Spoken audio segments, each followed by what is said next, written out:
yosh bo'lishiga qaramasdan o'z muxlislariga ega bo'lgan, o'z muxlislari qalbini bir-biridan chiroyli kuy qo'shiqlari, betakror ovoziga zabt eta olgan xushovoz xonandamiz, latofatli davramizning mehmon xonandasi Dilnavozxon bugun davramizga o'zini chiroyli bir-biridan yaxshi kuy qo'shiqlari ila marhamat sizlarga xizmat qilish uchun tashrif buyurdilar.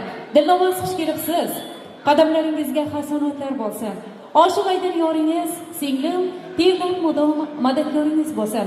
San'at gulshanida martabangiz ulug' bo'lsin.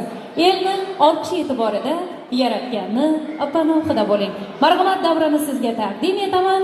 Sizga kuch-quvvat, bugungi davramizga fayz va barokat tilaymiz. Dilnavozxonni bir-biridan chiroyli kuy qo'shiqlariga raqsga tushaman degan insonlarimiz, amajon xonajonlarimiz, ayollarimizni taklif etamiz. Marhamat. Assalomu alaykum.